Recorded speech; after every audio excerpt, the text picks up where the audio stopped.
It's Great Day Houston. Yeah, oh yeah! You weren't watching just any show. That's right. Just right, al dente. From celebrities, food, fashion, health, and more. You've got to change your lifestyle. Exactly. Wake up with your morning cup of fun with your host, Deborah Duncan. Great Day starts now. Welcome to Great Day, everybody. Thank you so much for joining us. Okay, today's show, I love this topic because we all have them. Sometimes we fear them, other times we love them, but many times they don't even make sense. I'm talking about dreams, and today's show is all about that mysterious world we visit every night.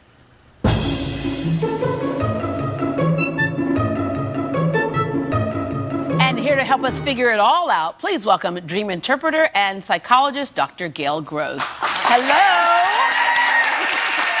All right, this is one of those topics, the minute you say dreams, people go, oh, because we all have them. Let's first kind of lay the groundwork here. Okay. Dreams are a necessary part of life. Yes, you couldn't live without dreaming. Dreaming recharges the brain. It really is from the learning center. It starts, there are two parts involved. The part of the brain where your flight or fight, your emotion is, the amygdala, and then it moves up. It also impacts where your learning and memory come from, the hippocampus. Mm-hmm. And if you don't dream, you can't remember things. You can't learn because you're stressed, and ultimately it'll drive you crazy because ultimately you'll start hallucinating. You'll start living out what you're not being allowed to dream in your dream because you're being kept awake. In fact, during the war, they would use, and even now, terrorists use dream deprivation as a torture. And people hallucinate then and become very vulnerable. Okay, we have all this list of characters in our dreams that we think are other people. They're not necessarily other people in our dreams, are they? No, they're you. All the characters in your dream are you. And that's a really hard thing to Some people are like, well, whoa. Because you see monsters and stuff show up in your dream, you're like, whoa, wait a minute. You know, that's the most amazing thing about dreaming, is what your unconscious delivers up to you. The archetypal figures that come up out of your unconscious are amazing. I mean, snakes and monsters, and you go, whoa, how could this be coming out of me? But it's all there. It is all you. Yeah, and I remember you telling me that it made so much sense that sometimes when you have other people that you know in your dreams, there's some characteristic about them that either is like you or you would like to have, and that's how come they show up in your dreams. And so sensitive of you to say that, because actually that's the key to your dream. A dream is like a movie, and we look at it like a theme, and we play it out when we diagnose it. Yeah. And in the dream, the character that you bring in, or the characters, have things in common with you. Say it's your mother-in-law, or say it's your father, or whatever, and you say, what aspects do we have in common? And that is usually the key to your dream. All right. There are lots of universal running themes, and Lisa has a dream that it has one of those running themes. And so, Lisa, tell us about your dream. Yes, I have a dream that my teeth are always falling out. That's one of them. How many of you have had that dream where your teeth are falling out? A lot of us have had that, yeah. It's a very, very common dream. But, of course, there's got to be more to your dream. Can you give me any more information about it? No, I mean, from what I can remember, it's just like they keep coming closer together and they just pop out. Okay. Well, teeth are, of course, what we use to eat. Of course, and when we were more primitive, we used them to bite and fight. Our children, as they're growing up and they're babies, they bite each other. Terrible twos. So they have, and they have the ability to frame our words, the way we speak. So we say in psychology that's our last line of defense.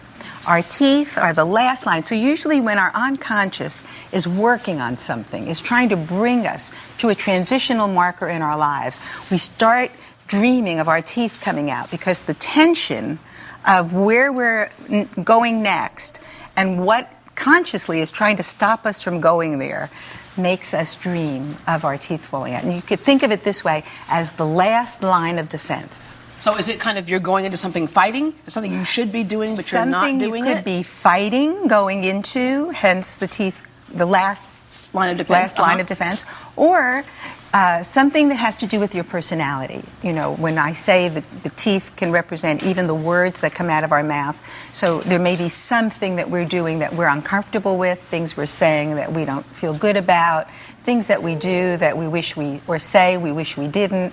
And so we're coming to a place of confronting that. And our last line of defense is our teeth. Does it make sense to you, Lisa? Yeah, kind of. Is there some stuff you do and you should not be doing, or saying, or feel uncomfortable about? Yeah. Okay. We also talked to some Houstonians about their dreams, and here's one with a very common symbol as well. It happens about 3 times a week, and it's been going on for the past 3 years. I dream that I'm walking down the beach, kicking the water, and then I wake up. It's always the same dream. I don't know why, but it's my dream. It's a great dream. Okay. That's a very, very powerful dream, and that's a great dream. And this is sort of even ties into you, Lisa. Because now, what do we know about water, ocean? Yeah, which is another symbol. Another symbol for the unconscious. And what is the beach? That's sort of your teeth. That's your last line of defense. That's your marker just before you enter the unconscious. So someone who's dreaming constantly of beach and water is really in a transition in life, sort of like you must be in some type of transitional stage where you're moving towards something new, and of course what has to happen, we have to go into the unconscious. So he's at the border basically of the unconscious, and he's about to enter into some transitional place, some real inner work. Yeah. Okay. He says some 3 changes times afoot. 3 times a week. So if you have the dream a lot, is it in your subconscious is banging on that door? That's going, right. Hello? That's right. And 3 is huge, because what do we know about 3? Numbers are very, very important. And 3 is a number that says pay attention. Truth is approaching. So he's being cued up by his unconscious. He's being signaled. Some change is afoot. Okay. By the way, I want to talk about some of these symbols in the sense that it's kind of the universal language, because no matter what language you speak, the teeth thing happens, in Nova Scotia. Culture, this is the great work of Joseph Campbell. Joseph Campbell said, my greatest skill was that I could sit for 18 hours a day and therefore study the mythology of all the cultures in the world and note then how they all connected, how in Africa, in Asia, in Europe, wherever you were, in the Middle East, the symbols are universal. Yeah. So Jung said, this is a sign that we are a collective. This is the collective unconscious, because no matter where we are, what language we use, the symbols are the same. Okay, well, this dream has another common symbol. It's a mountain. My reoccurring dream that I've had about maybe 35, 40 years is I'm a big hiker and a biker and a camper, and I'm on the top of a cliff, and I'm falling off the cliff, and I'm holding on, and I always get saved. And my mom, who's almost 90 in a couple of months, says to me, "You're never gonna die." Yeah, and that's my dream. That cliff, that mountain, that I'm falling moment. Well, so many things here that are so important. But the easiest part, we'll start at the easy part first. Of course, anyone that's hanging on for dear life on a cliff, about to fall off, and even though she's going to be saved, we know that that person is under a lot of pressure. I mean, just automatically we know, whether we're hanging on by a thread or by our fingernails, or those are easily diagnosed, because the unconscious, when it's trying to make a point, and this woman has had this dream for 40 years, it brings up shorthand, language that we will catch. And she hasn't caught it yet, 40 years worth, but it's telling her that life is a pressure. She's under some kind of pressure, and it's very connected to who? Her 90-year-old mother. Now, we would say to her, what do you and your 90-year-old mother have in common? It's not that she's going to live forever. That is a very interesting thing that her mother has told her, which tells you that there's something between them that has unsettled, that hasn't been settled, that has a duration. You know, my mother, myself. Yeah, just keeps going. It keeps going. So I would have to say to her, what do we know about your mother? What do you and your mother have in common? Now, let me tell you about mountains. Mountains are tremendous images. Number one, we think of God at the top of the mountain, because moving up the mountain we think of as masculine. We think of going up as masculine. So up is rational thinking, critical thinking. When we come down, what are we doing? Down the mountain, it's more feminine. We're going into the womb of the mountain. And in the feminine part of the mountain, we're thinking of intuition, insight, all the feminine qualities that are our strengths. And now in this situation, she's clinging to the cliff, to the side of the mountain. And she's in a fall, so we know it has everything to do with the feminine, because she's not actually managing to go up. She's actually falling down. Yeah, and resisting. Resisting. So masculine, critical, analytical, God, top of the mountain. Down, feminine. Intuition, insight, all the womb, the cave, the bottom of the mountain, the womb of the world. So this is a person who has some real issue that she needs to address for 40 years, and she's going to run out of time because her mother really won't live forever. Yeah. And she has to figure out what is that's going on between she and her mother. So the real question to ask, the key to that dream is, what do I have in common with my mother? Yeah, and that falling at some point in that dream, she might not be rescued. That's right. My mother, myself. Yeah, and I do want to point out that, with these sound bites, it's a little bit harder to get the full story because there's so much more to the dream. We need to have her here and say, what do you know about your mother that reminds you of you? So you think about that there at home. All right, when we come back, some audience members hope to get some answers to their dreams with Dr. Gail Gross.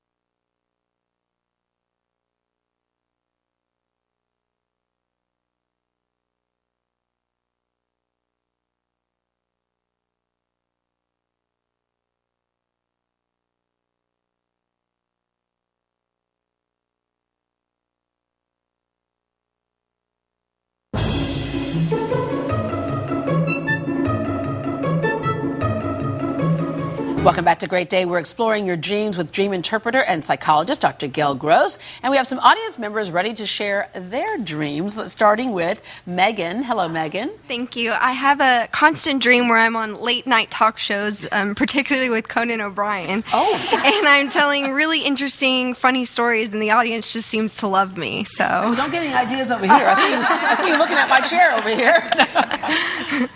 Well, that's a very good dream. This is a self-esteem dream, really. The feeling that you want other people to see you, and that perhaps you have talents and pieces of you that haven't yet come to the forward, that you haven't really had a chance to develop, but they're there. And you're also in a transition marker. You see an audience out there that's almost a dream for a collective, that's almost saying to you that you have some destiny, something that is meant for you, but you haven't found it yet. But something in you is percolating. It's trying to push you forward to be more out in the world, more you out in the world. Does that make sense to you? Yes. Tell us how it makes sense. Tell us how it makes sense to you. Just trying to figure my way through life, and I feel like I'm a bad storyteller maybe, and now maybe changing new direction for me. So. Changing your own story, your own life story. It's definitely a self-esteem story here, and but there is something that hasn't come out of you, but it's there. So my advice would be to work on this, because you're in also a shift. May I ask how old you are? 26. Yeah. So you know what happens at 30. That's your real, you start feeling I'm out of time. Whatever I'm to be, I need to start being. And that must be in here with you, that there's a self-esteem issue, that you haven't yet found your life's calling, a career, your destiny, but it's there. It's pushing you forward. Thank you. Thank you. All right, Courtney, what is your dream? I've had dreams about ships on the ocean all summer long, and so the most recent one was I was on a ship, and I realized it was rocking and a party started around me, and I was underdressed. So when I went down below to change, I realized when I came back up, the ships had separated and there were two. One was a have ship with this glittering party and my friends and family sailing off into the distance, and I'm on like more of a worker's ship and left behind. This is a fabulous, once-in-a-lifetime dream. This is a great dream. Okay, what do we know already about the ocean? The ocean is the unconscious. Now, you're not in the ocean, you're on the ocean. So you're approaching, being willing to go in and take a look at some inner work, some things that you haven't really yet given your time to, but need to be addressed, some issues that definitely have to do with your family that need to be addressed. Now, what happens? You go down below. That's always a descent. So you've gone into the descent. That means you're approaching the unconscious. You're willing to go down. And when you come up and you change your clothes. So kind of like digging deep? Digging deep. Okay. And now you've changed your clothes. So you've changed your persona, which is huge because this says that you have issues with yourself that you're dealing with. And it's somehow locked up with that family. Now you come up, and what happens? There are two ships. So now we know there's a split. There's a psychic split. So what do we know about the split? One is working and grinding it out, and the other is the high life. And so what this dream calls upon you to do is there's an integration that has to happen, a coming together of these parts of yourselves that are separated right now. And that will help you individuate, but that will also help you find that third part of yourself, that when you merge that worker part and the highlight part, and you bring them together, a third part of you, a transitional part, will come out. And that's when you'll feel whole. Kind of like taking the things that you've dealt with in life and either getting rid of some things or incorporating some things and being okay with it. And the answer is in that family. Okay. The answer is in your family of origin. The key to this dream is that family of origin. Does that make sense to you? Yeah, that makes sense. Yeah. Is there anything you can share with us without outing your family? That you can go home tonight with? Yeah. I appreciate Yeah, there's been issues with my family of origin, and we live pretty far apart, and actually we're not speaking right now. Mm-hmm. And that probably does deserve some redress, so that makes sense. Mm-hmm. All right. Sure. Thank you. Okay, Robin. I had this dream just a couple of days ago, but it's the second time I've had a liver transplant. Ooh. I'm relatively healthy. I'm really young and beautiful. I'm really active. I play volleyball, and I don't need a liver. Yeah. And sometimes it's not literal. I mean, we're seeing as our dreams are not literal. Right. But they're telling you by these symbols what's happening. Anything else in this dream? There is nothing else. My mother died a year ago Sunday. In the dream or in real life? No, just in real life. Okay. So let's go back to the dream. In the dream, your liver is... what do we know about a liver? It gets rid of all of the waste. What is our liver? It's a filter. And it filters... And in your dream, you've had 2 transplants. So what do we know about 2? We know that 2 is also an integration. That it means that there needs to be a coming together of something. And in the dream, you're well, you're young, you're beautiful, but yet you're not integrated. There's something there that you haven't brought together, some other part of yourself that's not being integrated into your life. And that part has to do with eliminating, basically, waste. In other words, something that you haven't, again, faced or looked at that has to be filtered through, that has to be cleaned out. And it's something from your past, something also in early staging, maybe family of origin for sure, and that it hasn't been left behind. You haven't worked through it. Now that I'm sorry about your mom, now that you're telling me that your mom died a year ago, so clearly there has a lot to do, there's something pulling you back. We always say, what do we have in common with those we've left behind? And if you think about your grieving with your mom, that may also have to do with what you haven't filtered through. Some unresolved issues, Unresolved maybe? issues. Yeah. But she didn't come up in your dream. And so, Somebody was there, but I couldn't see him. But whatever it is, it's talking to you about what you haven't integrated, that is unresolved, that is, but it's waste. It's what has to be filtered through, because that's the function of the liver. It cleans out the body. Yeah. Thank you. Wow, thank you. Does that help? A lot, a whole lot. All right. Okay. Well, some dreams have a G rating, while others can go right to R and beyond. What's behind taboo dreams is not what you might think. Next.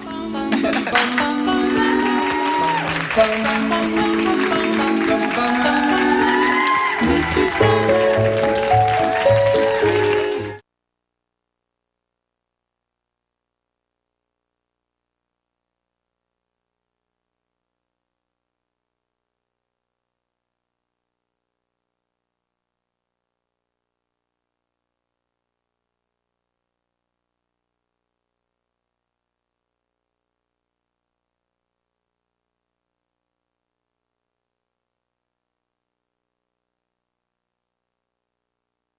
It's the weirdest thing. I feel like I've been in a coma for about 20 years, and I'm just now waking up.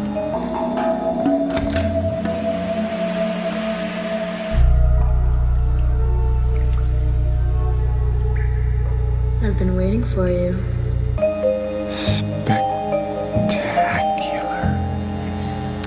Have you ever had that dream where you were like, what was that? And it was with someone that you're not romantically involved with, like a coworker or someone else's spouse?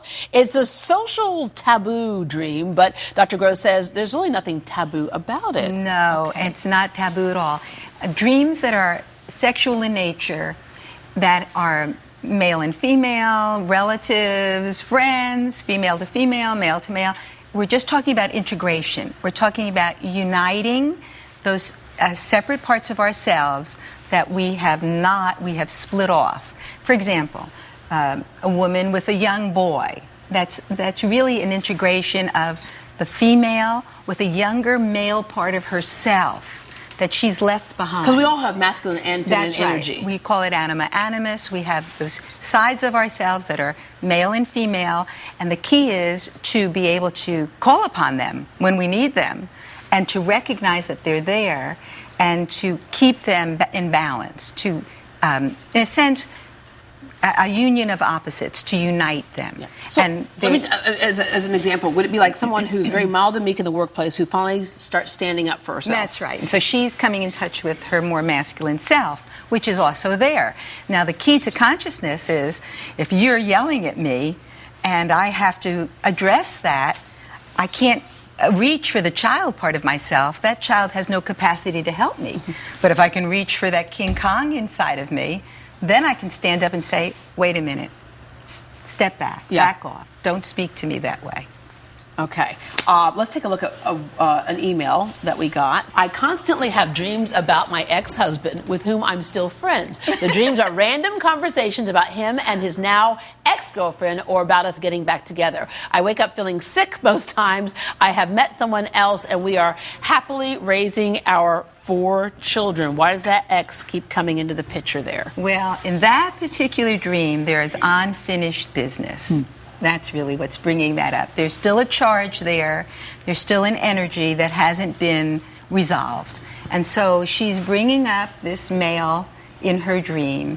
And even though it's representing the male part of herself, it's also when we are mated with someone, that mate does represent the male part of ourselves. And so she has unresolved business here with this ex-person because there's still a charge.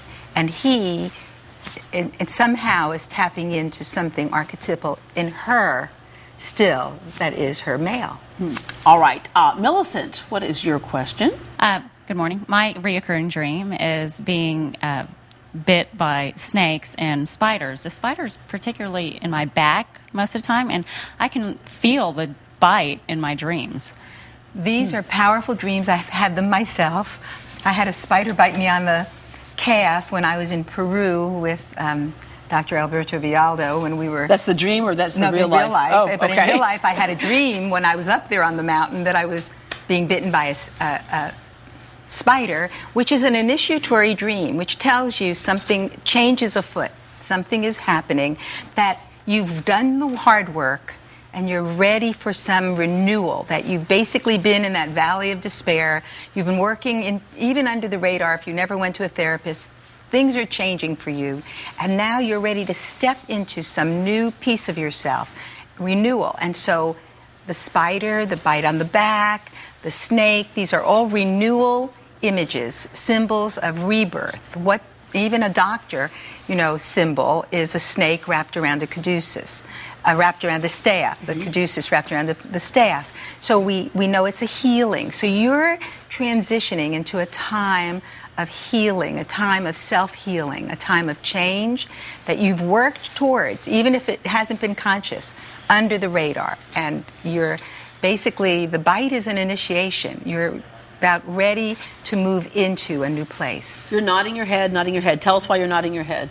Listening to her. Yeah. I'm waiting for that new renewal to come. Yeah. But is there something that you've been going through that you just kind of struggle with, and then you're just working through it to get to that place where everything's, you're calm with it and it's okay? I struggle with balancing working and being a mom a lot of times, and lately I've just been like, it is what it is, and I don't really care anymore. I'm just going to not stress about stuff. And well, you see, that attitude is wonderful. Just acceptance, and that is in other words, a resolution in a sense. So now, once you take that step of acceptance, then the next step is change. So you're about ready to have a change. You've been in that descent, and you've been initiated. So now there's change, really change afoot. Something is going to happen more now. All that in one spider bite.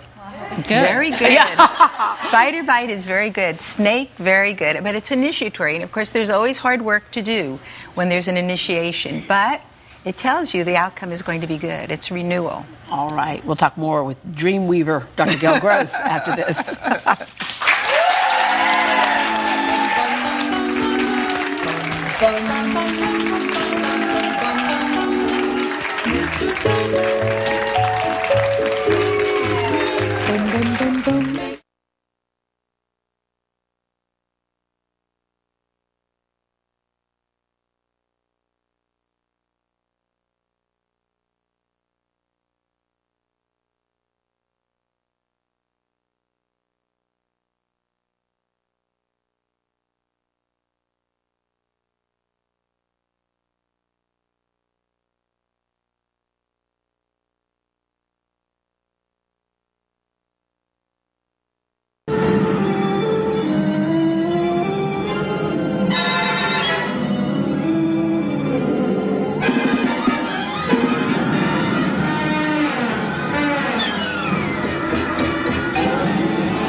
It was a place, and you were there. That was a dream of a lifetime. Well, you may not be off to see the wizard every night, but the Sandman does seem to bring us a natural disaster or something crazy in our dreams every now and then. And Dr. Gail Gross can tell us why. Let's start with Claire, who has kind of a dream that has that symbol that we saw in The Wizard of Oz. Yes, absolutely. From the time I was little, I've had dreams about tornadoes, and it's all night long, and one will come, and we hunker down, and then it'll pass, and then another one is coming. And from talking to my family, my whole family has dreams about tornadoes. Yeah, did you grow up in Kansas? No. Okay. No. What do we know about a storm or a tornado or anything like a hurricane? Mm-hmm. We know that it indicates to us interiorly that we're feeling out of control, that we're feeling that our life is overwhelming us, and we're caught. We have heard the story of being caught in the eye of the storm, the one calm place, and even in a tornado, the one calm place. But actually, we're just caught up in this hurricane, this storm of events. And that's what a tornado is about. So there's some part of your life that has still, from then till now, been very, very overwhelming and it's ongoing. And that's how that's very. It's telling you that your unconscious is reflecting back to you that that's going on. Still. Yeah. And so you were nodding your head while she was talking to you. So does that make sense to you? Absolutely. Yeah, absolutely. Do you care to share with us some things that? She's like, absolutely not. Okay. Yeah. Okay. Cool. Thank you very much, Gail. All right. So, but family of origin, Claire. Yeah. All right. Next is Laura. I have had a lot of dreams about like a man breaking into my house. And the most recent one I had was a man, I saw a man through the glass pane of my door. I was really scared, but then I kind of realized it was like a game warden, like someone official. And I opened the door, and I was prepared, like, for a fight or something. And then he said, do you have an alligator in your basement? And I said, oh, gosh, I do. Like, I totally forgot. Someone's like, I had a child I forgot about. And so I said, I need to feed that. That's really bad. And so I grabbed a pail of water and a loaf of bread. And we went down to the basement. The game warden was way behind me. And I get to the alligator, and he looks totally emaciated. And, of course, I'm like, here, kitty, kitty, with the bowl of water and the bread. And he was going after me.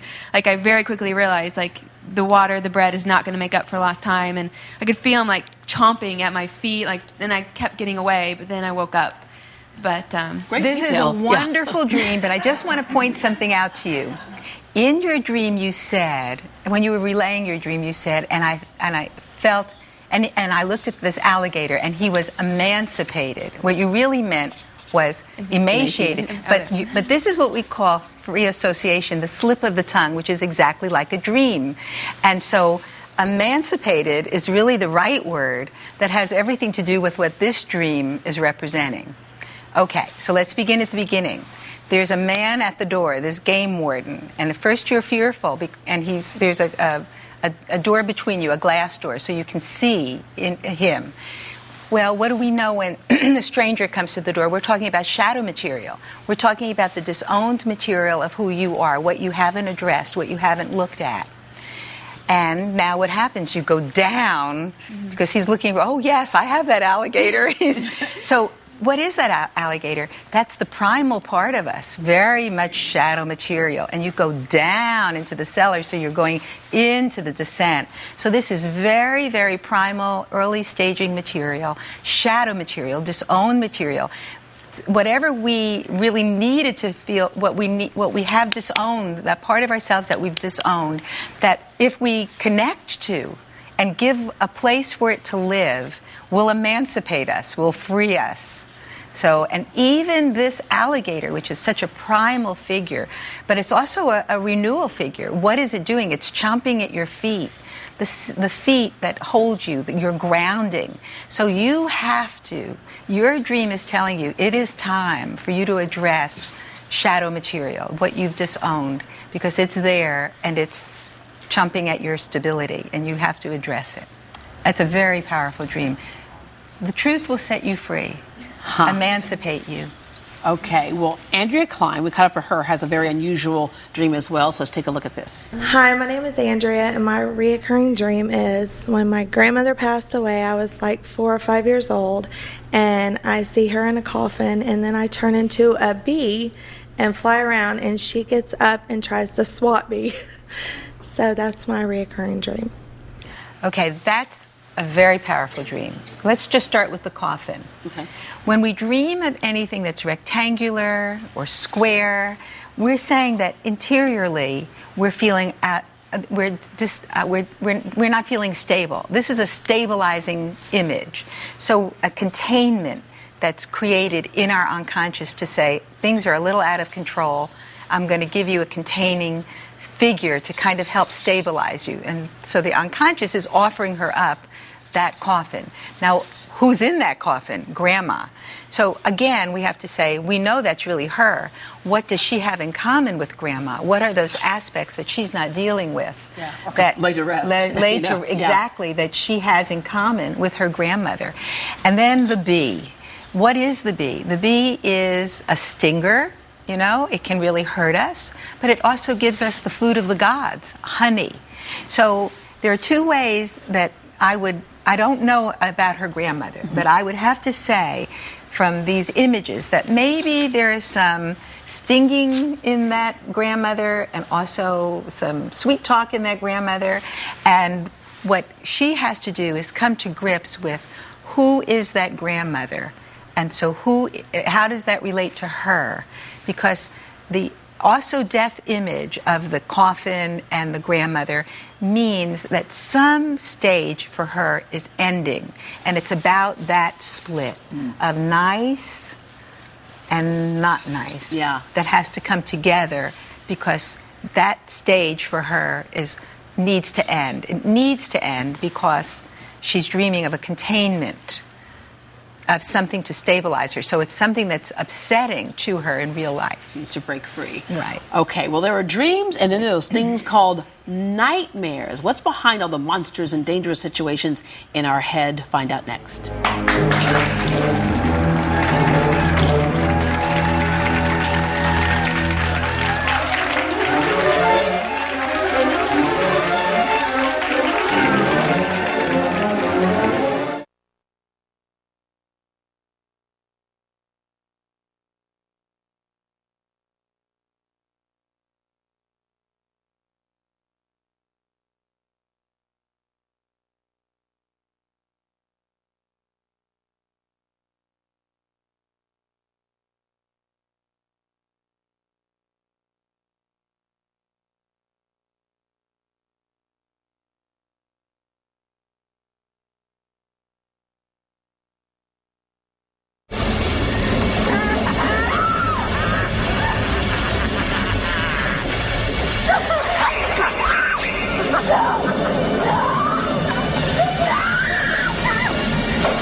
Well, if you watch Freddy Krueger and Nightmare on Elm Street, you might have some nightmares. Whenever we have bad dreams, what is our subconscious really trying to say? Dr. Gail Gross says, you better pay attention. So when you have that nightmare and we wake up with this, and we're sweating in the whole bit, there's a reason for that. That's right. Exactly what you said. Pay attention. I just want to readdress the coffin dream.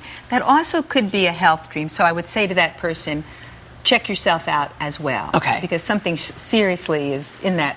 But seeing the coffin even that gets your attention. Gets that's like your a nightmare. That's right. It's a container that something is really out of stability. Yeah. Okay. So back to the nightmare dream. The nightmare dream is your unconscious is saying, really pay attention. I'm going to frighten you so you won't forget this dream, because you've been neglecting something that I've been trying to tell you, and now I'm going to do something to get your attention.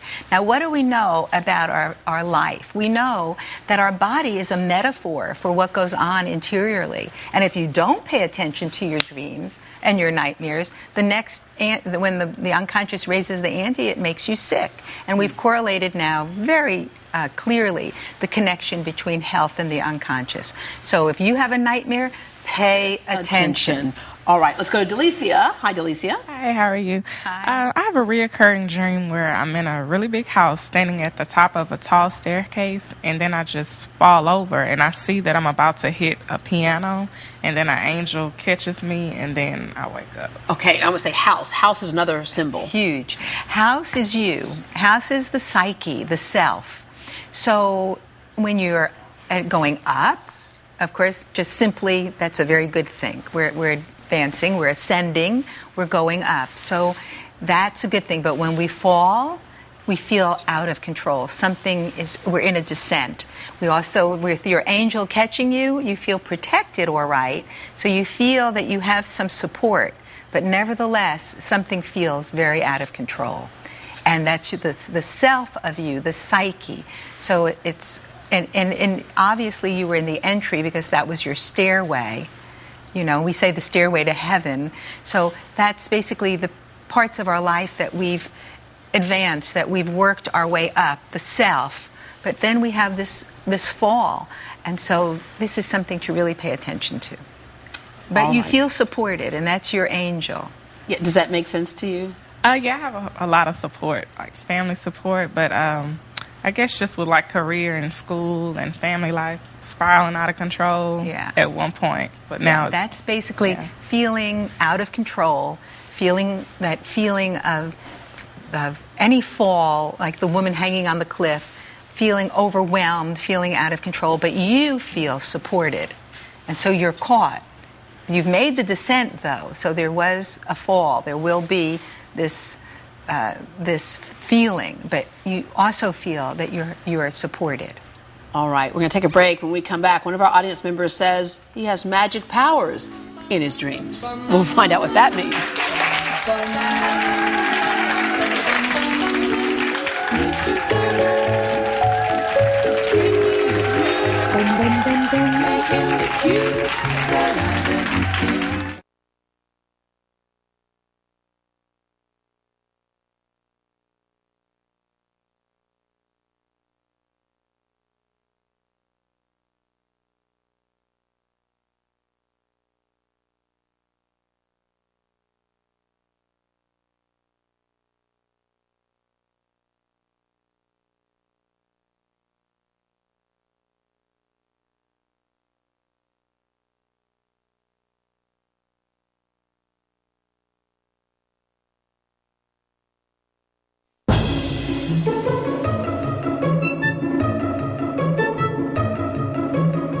We all dream, but we don't all know what they mean. So Dr. Gail Gross is helping us, some of our audience members, work through there, and perhaps some things in their dream are similar to yours, so you can kind of use that as somewhat of a guideline. Let's start with Kenny.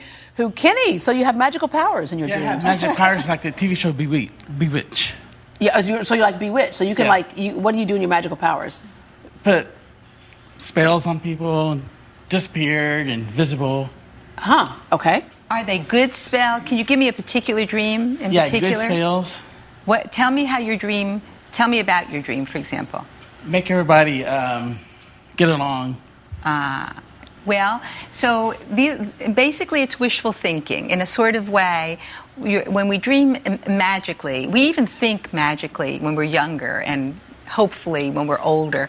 And when we dream about magic, many times it's a self-esteem issue. It's something interiorly, a self-esteem piece of ourselves, that we have this wish about ourselves that we could be more than we feel we are. Yeah, and Kenny, I've known you for many years. I know you've gone through some tough times. You always come out on top. You've gone through some tough times, and so I know that dream that kind of makes sense for you. So I wish you really were magic. I have some stuff for you to do. All right, Kate.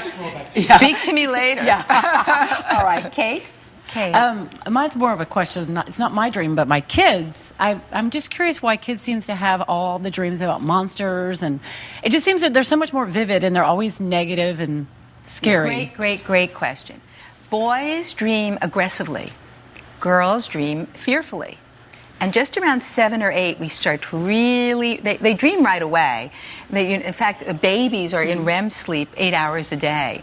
But we notice that as they get older and we talk to them, that boys have this dream about monsters and action heroes and fighting, much more aggression. And girls are more fearful, and they have more fearful dreams of somebody coming in and breaking in and taking them or kidnapping them. And so there is a difference in the way children dream, and there is a masculine and feminine way to dream, and it has mainly to do with the fact that children are really at our mercy, and they know that. They're very vulnerable. And so their dreams speak of this vulnerability and a compensation for the vulnerability. So, but they're working it out in their dreams. So aggression is fighting back.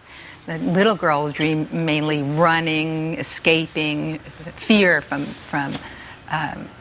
something. All right, Athena? I had a dream that it was an earthquake, but there was a mother and a baby in the room. It was dark. I could see them.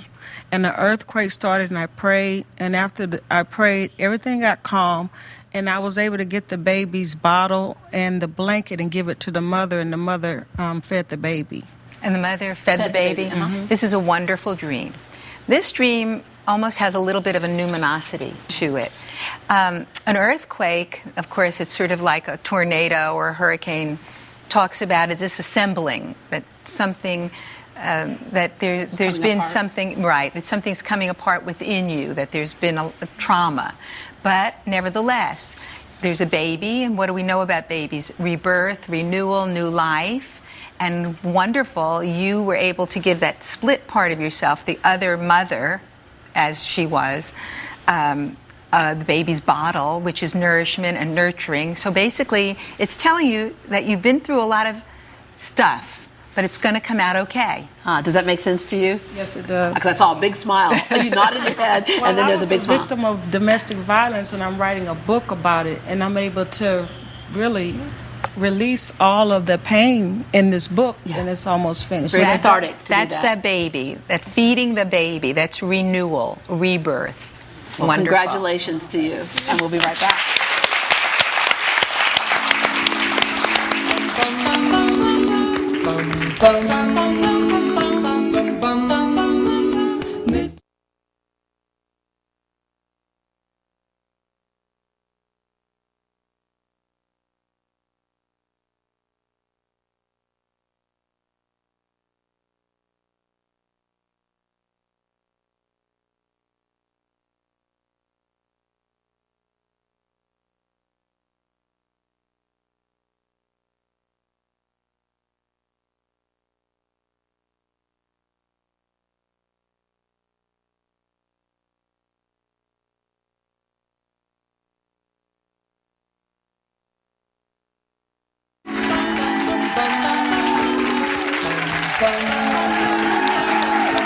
All right, before we go, you piqued our interest, so if people want to learn more about dreams, what's the best advice? The best advice is you are your best analysis. You know more about yourself than anybody else does. So pay attention to your dreams. Keep a journal. Life is but a dream. Your dreams will tell you everything. It'll tell you what's happened to you. It'll tell you what's going to happen to you. And it'll tell you how to deal with it. Because the unconscious is who we are, and it's just trying to get you to consciousness. All right, Dr. Gross, thank you so much. Thank you all for joining us, and sweet dreams, everybody. Tonight's all over.